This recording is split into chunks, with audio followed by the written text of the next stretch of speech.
@9 নিবেদন করছেন ট্যালেন্টো এভিয়েশন।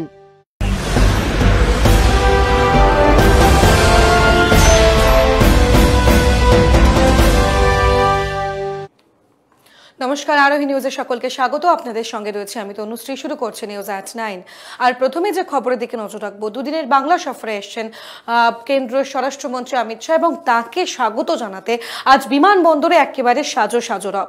সেই ছবি দেখাচ্ছে আজ বিমানবন্দরে প্রচুর বলা যায় সেখানে নাচ থেকে শুরু করে গান এবং সেখানে বাজনা বাজিয়ে তাকে আহ্বান জানানো হয়। সেখানে উপস্থিত ছিলেন বহু বিজেপি কর্মী সমর্থক থেকে নেতৃত্বরা এবং রাজ্যের বহু নেতৃত্বরা এবং তাদের উপস্থিতিতে পাশাপাশি নাচ গানের মাধ্যমে এবং তাকে আহ্বান জানানো হয়, তাকে স্বাগত জানানো হয় কলকাতায়।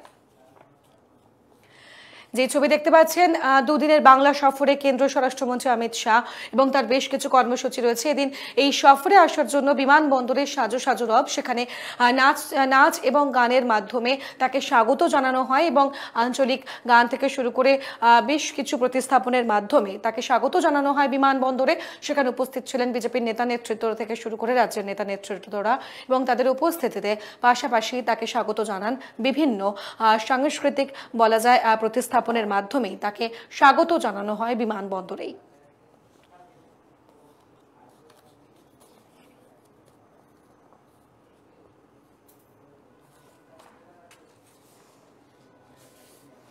দুদিনের বাংলা সফরে আসছেন কেন্দ্রীয় স্বরাষ্ট্রমন্ত্রী অমিত শাহ এবং সেখানে এসে এই দুদিনে কিন্তু বেশ কিছু কর্মসূচি রয়েছে তার। চলুন দেখে নিই এক নজরে ঠিক কি কর্মসূচি রয়েছে অমিত শাহের।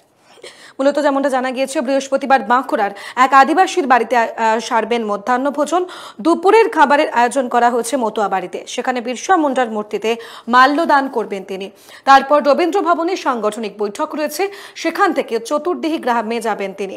শুক্রবার সকালে দক্ষিণেশ্বর কালী মন্দিরে পুজো দেবেন অমিত শাহ। তারপর অজয় চক্রবর্তীর সঙ্গে বৈঠক রয়েছে। এদিন সকালে সল্টলেকের ইজেট সেসেতে দলীয় নেতৃত্বের সঙ্গে বৈঠক রয়েছে। ফের একবার জানিয়ে রাখবো, কেন্দ্রীয় স্বরাষ্ট্রমন্ত্রী অমিত শাহের কর্মসূচি বাঁকুড়া ও কলকাতায় সাংগঠনিক বৈঠক করবেন কেন্দ্রীয় স্বরাষ্ট্রমন্ত্রী। পাশাপাশি একাধিক কর্মসূচিও সারবেন তিনি। বৃহস্পতিবার বাঁকুড়ায় এক আদিবাসীর বাড়িতে সারবেন মধ্যাহ্ন ভোজন। দুপুরের খাবারের আয়োজন করা হয়েছে মতুয়া বাড়িতেই। বৃহস্পতিবার কলকাতায় নামার পরই অর্থাৎ এদিনই বৃহস্পতিবার বাঁকুড়ায় যাবেন তিনি।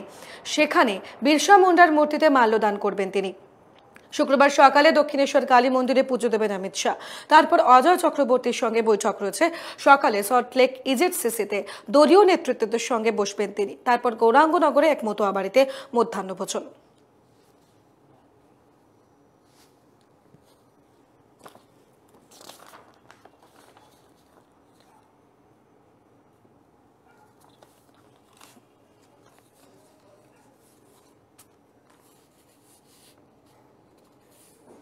দুদিনের সফরে অমিত শাহ আসছেন। ইতিমধ্যেই তার এই সফর ঘিরে কিন্তু শুরু হয়ে গিয়েছে রাজনৈতিক তরজা এবং মূলত বিভিন্ন জায়গা থেকে আসতে শুরু করেছে বক্তব্য। শুনুন ঠিক কি তরজা চলছে এই মুহূর্তে।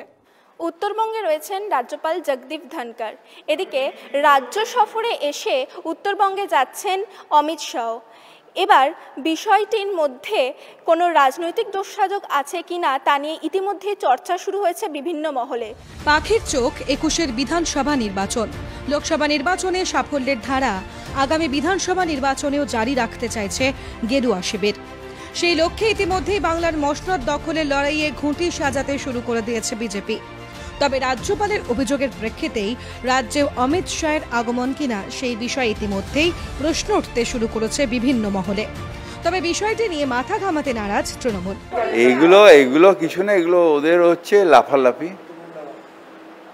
আশায় মানুষ থাকে। আপনার এখানে করোনার প্রোটোকল যেটা ওনাদের প্রধানমন্ত্রী বারবার করে বলছেন মানতে, বিজেপির মিছিল মিটিংয়ে তো আপনি দেখেছেন, নবান্ন অভিযান, তারপরে এখানকার মিটিং সব দেখেন। ওরা করোনা নিজেদের লিডারের কথা মানে না, তো ওরা আমাদের কথা কোথা দিয়ে মানে? উনি রাজ্যপাল নয়, আমি মানতে নারাজ। উনি রাজ্যপাল। হয় রাজভবনটাকে বিজেপি অফিস করেছেন, আর নয় বিজেপির লোককে রাজভবনে বসিয়েছেন। ক্যামেরায় অনুপম সাহার সঙ্গে রক্তিমা দাস, আরোহী নিউজ, কলকাতা। বিজ্ঞাপন নিয়ন্ত্রণ করতে এবার নয়া উদ্যোগ কলকাতা পুরসভার। ইতিমধ্যেই শুরু হয়ে গিয়েছে কাজ। কলকাতার সৌন্দর্যায়ন রক্ষা করতেই এই পদক্ষেপ। শহরের সৌন্দর্য নষ্ট করছে বড় বড় হোর্ডিং। ঠিক তেমনই তার দৃষ্টিকটুও বটে। তাই এবার বিজ্ঞাপন কন্ট্রোল করতে উদ্যোগী হয়েছে কলকাতা পুরসভা। শহর জুড়ে যত্রতত্র একাধিক বিজ্ঞাপনে মুখ ঢাকছিল তিলোত্তমার। এই অভিযোগ অনেকদিন ধরেই উঠছিল। বিশেষ করে পুজোর আগে এই উপদ্রব দেখা যাচ্ছিল বেশি। এমনকি বেশ কিছু জায়গায় যেখানে বিজ্ঞাপন দেওয়া নিষেধ, সেই সমস্ত জায়গাতেও অনেকবার বিজ্ঞাপন দেওয়া হয়েছে বলে অভিযোগ উঠেছে শহরের বিভিন্ন মহল থেকে। এরপরে এই বিষয়টি কড়া হাতে দমন করতে উদ্যোগী হয়েছে কলকাতা পুরসভা। হোর্ডিং পলিসিটা আমার কাছে আসেনি, আসলে আমি কথা বলবো। এখন শুধু অপেক্ষা। রিপোর্ট হাতে আসলেই তড়িঘড়ি কাজ শুরু করবে কলকাতা পুরসভা। এবার দেখা যাক কলকাতা পুরসভার এই নয়া উদ্যোগে কিভাবে শহরের সৌন্দর্য নতুনভাবে আবার ফিরে আসে।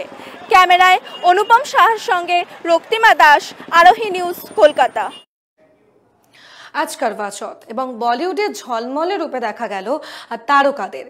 একজন বিভিন্ন রূপে তাদের পরিবারের সঙ্গে করবা চৌথ পালন করছেন সেলিব্রিটিরা।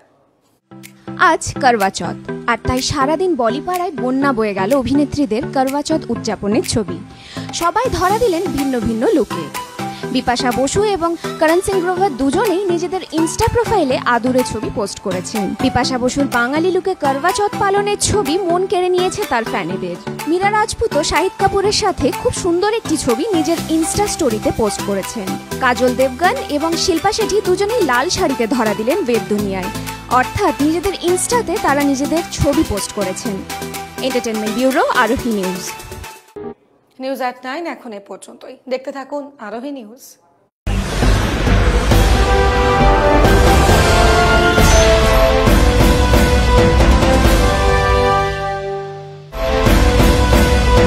নিউজ এট 9 নিবেদন করলেন ট্যালেন্টো এভিয়েশন।